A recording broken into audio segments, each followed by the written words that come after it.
미국 유가는 10년 만에 최고치를 기록하기도 했습니다. 이번 사건에서 정말 놀라운 것은 사우디는 국방력에 가장 돈을 많이 쓰는 나라 중에 하나였다는 것입니다. 사우디는 지난해 국방비 80조 원을 썼고 세계 국방비 지출 순위에서도 미국, 중국 다음으로 높았습니다. 그런데도 사우디는 1000만원짜리 드론 10대에 농락당한 것입니다. 미국에서 무기 수입 1위국인 사우디는 10년 동안 16조 원어치를 샀고 최근 트럼프에게 10조 원 상당의 새 무기 구매를 종용당하기도 했습니다. 하지만 이번 공습된 원유 시설에 6개 포대 미국산 패트리어트 시스템 방어망은 아무런 힘을 쓰지 못했습니다. 사우디는 미국에게서 이 포대 하나당 약 10억 달러, 하나로 약 1조 2천억 원을 주고 구입한 바 있었습니다. 한 군사 전문가는 이번 피격에 이용된 크루즈 미사일과 드론은 지상에 가깝게 접근하기 때문에 레이더로 감지하기가 어렵다고 설명했습니다. 문재인 대통령은 18일 무함마드 빈 살만 사우디아라비아 왕세자에게 사우디아라비아 최대 석유 생산 시설 피폭 사건과 관련해 위로의 뜻을 전했습니다.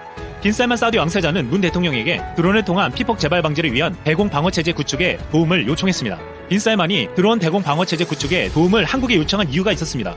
미국의 패트리어트 시스템도 잡지 못한 이 드론 공격을 막을 수 있는 안티드론 기술에서 한국이 가장 앞서고 있기 때문입니다. 안티드론이란 드론의 공격을 저지하는 기술을 말합니다. 미국, 영국, 이스라엘 등 실제 중동 전장에서 공격용 드론과 대치중인 국가들은 물론 세계 각국에서 안티드론 기술 개발에 나서고 있는 가운데 지난 6월 카이스트 김용대 교수 연구팀은 폭발물 무기류를 장착한 드론에 효과적으로 대응할 수 있는 안티드론 기술을 개발했습니다. 김용대 교수팀이 개발한 안티드론 기술은 위조 GPS 신호를 이용해 드론의 위치를 속이는 방식으로 드론을 납치할 수 있는 새로운 기술이었습니다.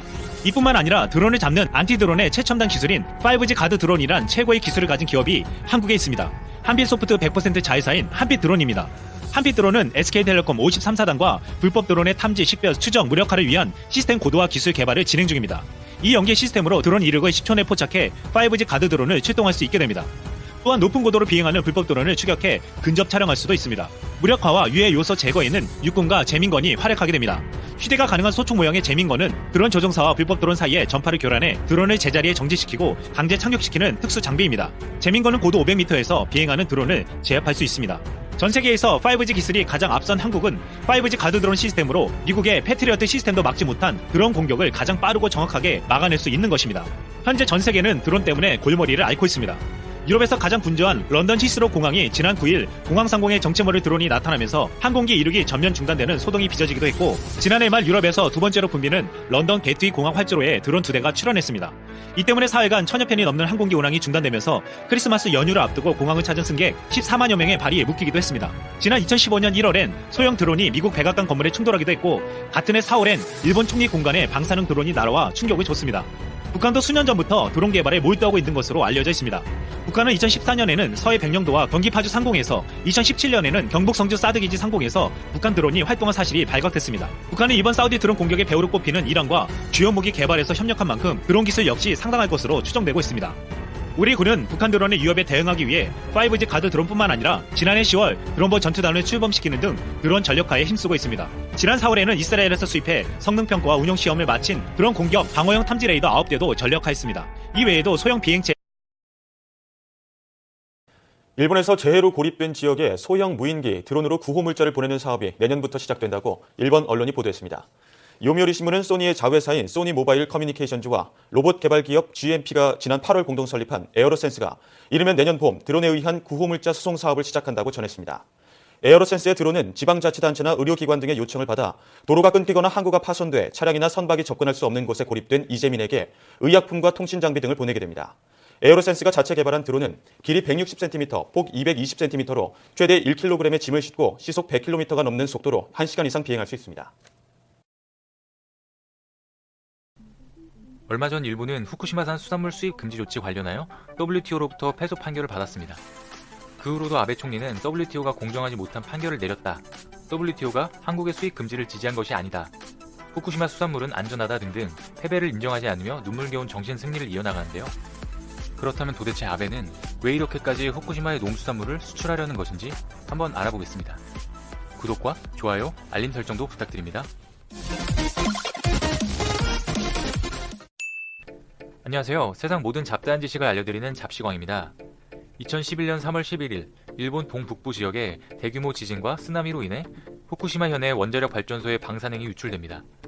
후쿠시마 원전의 방사능 물질인 세슘은 8년이 지난 지금 태평양을 건너 미국에서까지 발견되고 있습니다. 그린피스에서는 후쿠시마 원전의 오염 상태는 100년 이상이 지나야 어느 정도 정상화될 것이라고 예측했습니다. 그런데 이웃나라 일본 아베 정부의 대처 방식은 좀 황당합니다. 방사능 피해 관련 뉴스를 흑색 선전으로 규정하고 언론을 통제하였습니다. 뿐만 아니라 후쿠시마산 농수산물이 안전하다며 끊임없이 다른 나라에 수출을 하려고 합니다. 대체 아베 정부가 후쿠시마산 농수산물을 수출하려는 이유는 무엇일까요? 첫 번째 이유는 후쿠시마가 위치한 도호쿠 지방이 일본의 식량 자급률에서 차지하는 비중이 크기 때문입니다. 도호쿠 지방은 일본의 주 농산물 생산 지역이며 아키타 현의 쌀을 비롯해 각종 채소와 과일, 버섯이 특산품입니다. 따라서 일본 정부는 이 지역의 농수산물 산업을 포기할 수가 없는 것이죠. 일본 내에서는 후쿠시마 농수산물을 먹어서 응원하자는 황당한 캠페인이 벌어지기도 했습니다. 농수산물을 소비해서 후쿠시마 지역 경제를 살리겠다는 취지입니다. 하지만 일본인들조차도 이 캠페인에 회의적인 반응입니다. 지난해 일본 소비자청이 일본의 성인 남녀 7,000명을 대상으로 벌인 조사에 따르면 후쿠시마산 식재료를 구입한 비중은 18%에 그쳤습니다. 따라서 후쿠시마산 농수산물의 재고가 늘고 심지어 폐기 처분까지 하고 있다고 합니다. 상황이 이렇다 보니 해외에 수출을 하겠다는 것인데 자국민들도 먹기 싫어하는 것을 해외에 팔 생각을 하다니 참 뻔뻔하다는 생각밖에 들지 않습니다. 두 번째 이유는 아베 총리의 정치적인 쇼맨십입니다. 아베 신조 일본 총리는 일본에서 4선째 장기 집권 중인 총리입니다.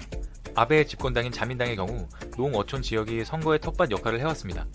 도쿄 등의 도심지에서 아베 총리는 젊은 사람들에게 높은 지지율을 받고 있습니다.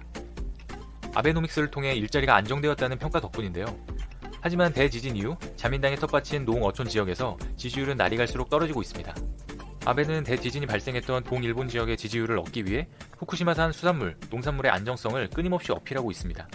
WTO로부터 패소 직후 아베 총리는 양복 차림으로 후쿠시마 원전을 방문해 그 지역 쌀로 만든 주먹밥을 먹으며 방사능 영향이 감소했다는 퍼포먼스를 연출했습니다. 이전에도 후쿠시마산 수산물을 먹는 퍼포먼스를 진행했었죠. 문제는 이것이 모두 정치적인 쇼라는 점입니다. 실제로 후쿠시마 농수산물이 방사능에서 안전하다는 과학적인 노력은 거의 하지 않고 지지율을 위한 정치적인 쇼에만 집중되어 있습니다.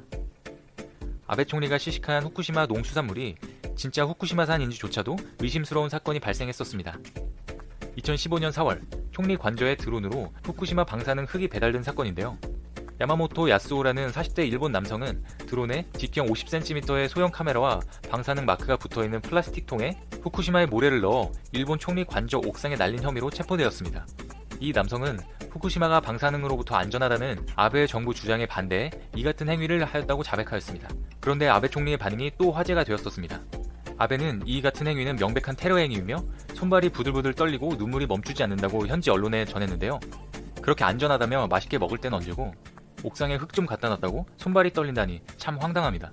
그리고 모래에서는 실제로 방사능이 검출되었다고 합니다. 아베 정부는 최근 일본 내 입지가 흔들리고 있습니다. 얼마 전 지방선거에서도 자민당이 과반 의석은 확보하긴 하였으나 예상외로 고전했으며 21일 실시된 일본 보궐선거에서는 자민당이 전패하며 타격을 입었습니다. 이번 7월 참의원 선거 직전 WTO의 승소를 받아 한국으로의 수산물 수출을 선거 전에 이용하려던 아베의 계획은 물거품이 되었습니다. 이처럼 아베는 본인의 정치 기반을 위한 여론전으로 한국을 특히 자주 이용하고 있습니다. 얼마 전 통계 부정 논란으로 위기에 몰렸을 때도 한국의 초계기를 꼬투리 잡아 여론을 성공적으로 돌린 적도 있습니다. 조만간 또 한국에 대한 황당한 트집을 잡아 본인의 정치 기반 강화에 이용할 것 같다는 생각이 드네요. 후쿠시마 방사능 사태의 심각성을 인정하고 정치적 쇼가 아닌 근본적인 해결 방안을 고심해야 한다는 것을 아베 정부가 빨리 깨닫길 바랍니다. 시청해주셔서 감사합니다. 더 많은 잡다한 지식들이 궁금하시다면 구독과 좋아요를 눌러주시면 감사하겠습니다. 그리고 알림 설정도 해놓으시면 더 빠르게 만나보실 수 있습니다.